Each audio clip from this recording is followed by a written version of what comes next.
Hello and welcome to Out Nerdy. I'm Paul and this is take 2 because I forgot to put my mic on. Anyway, good afternoon, or at least it is here in the UK. Today we're going to talk about Superman and Lois, so I might as well just crack on. Right then, overall this is a very good TV show. It is tons better than Supergirl and cosmically better than Batwoman, which we can all agree was an absolute shower of cow dung on top of cow dung and more dung, and that were it. I mean, it's so far it's just been 2 seasons of garbage. Really enjoyed it. Really enjoyed Superman and Lois. Overall, it's been well acted, well written. Well directed as well. The CGI has been really good for the most part. Superman in no way is his second fiddle in his own show, and that's one of the things that we've seen happen nowadays. I mean, the same kind of thing has happened in The Flash, where it's more the Irish show. And that was a good show at one point, was The Flash. I really enjoyed that. But Superman and Lois is the only thing, and Batwoman is the only thing I'm watching right now. And Batwoman was more just to learn to see what not to do, how not to make a TV show. But back to Superman and Lois. I apologise if I keep going off on tangents. I think a lot of people were afraid of what could happen. We'd seen what had happened to Clark and Superman in the Supergirl and the Crisis crossovers. We'd seen what had happened there, and now he was slightly made to look.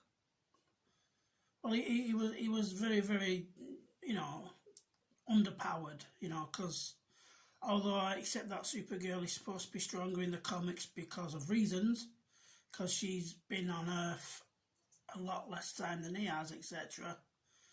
This was it just seemed to just want to cook him, But thankfully they've turned it around in here, in the Superman and Lois show. They've turned it around. He's not second fiddle at all. He's very good as Superman and as Clark Kent. My only complaint would be as Clark Kent would be for all the Clark Kents, and that is you keep hiring big actors who built like the proverbial brick shithouse, and you then you try and portray them as weak. Now you can portray them as bumbling all you want. That's not a problem, but you can't have someone like, in this case, Tyler Hoechlin or Henry Cavill or whoever it may be, and try and show them as weak. They can't be weak because just look at the physical size of them, But you can do them as the bumbling, confusing, awkward kind of person, and that's fine. But that's my only issue with the Clark Kent bit. He struggles as a dad, I think, as we all would in the situation that the show puts him in. And it's nice. It's nice to see such a family-orientated show. Put it that way, because in modern era, it's very easy to just dump on the father figures and dump on the men, and this doesn't happen here. And so, aside from a few lines, Superman isn't woke or anything else. It's just a good, it's a TV show where they've tried. You can say that at least. There's a few silly lines in it, which didn't need to be in there, and were only in there because it's the CW, I assume. The lines about it looking a bit suspicious if a lone black man's wandering around a mine, but it'd look suspicious regardless of who it was if he didn't have authorization to be there. There's no reason to have thrown the colour of his skin into it, but it's the CW and that's what they do, isn't it? Let's be honest. So there's that line, and then there's a line about the female in the fact in where she's talking, where Lana Lang's fella's talking to another firefighter who's a woman, and she says it's hard enough being a woman in this in the fire station, let alone a black woman. Yet in all the scenes that we've seen, it always shows a multiracial crew of people, and they've actually shown to be more black people than any other colour. So who is that line aimed at? It doesn't make sense. You know, and of course we had the obligatory white supremacist in it, because apparently racism only works one way in the world of TV and show business. But getting them out of the way, it was very, very good. I think a lot of people may have been worried about what was going to happen with the brothers, but I think that's portrayed really, really well. And it was nice to see Jordan just, you know, slowly become like a near normal teen despite having superpowers. And it was nice to see Jonathan grow into himself as the guy who, at least for now, doesn't have superpowers. So that you know, and I think a lot of people were worried that it was going to follow, you know, stereotypical 90s emo trope for Jordan, and that didn't happen. So that was nice. CGI overall good, like I said.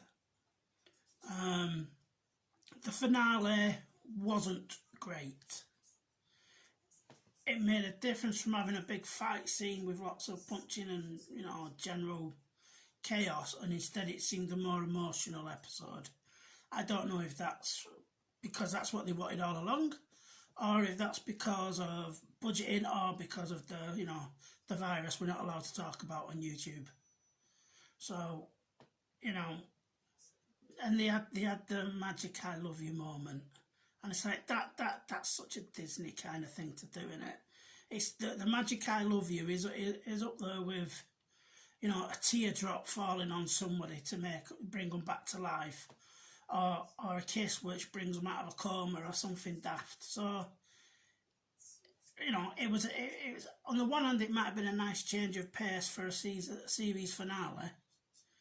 It also felt a little bit lacklustre.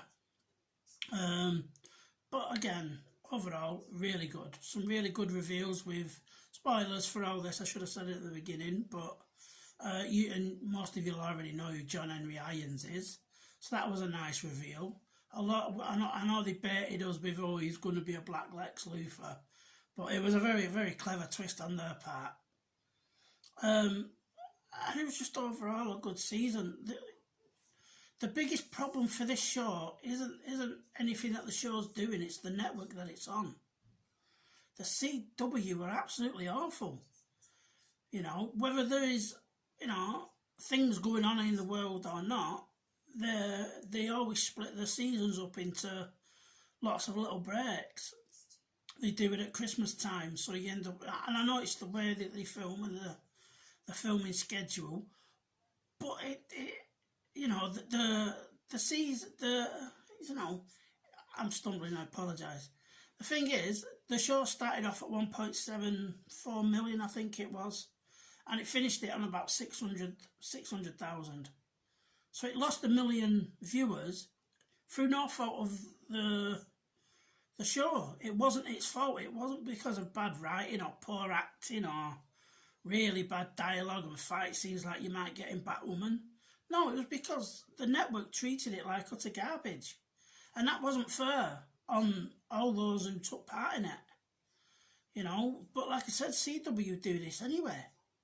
They can't blame it on a pandemic when, you know, one of the reasons I stopped watching Flash was because the breaks were that numerous. I'd forgotten what were going on. In time. So,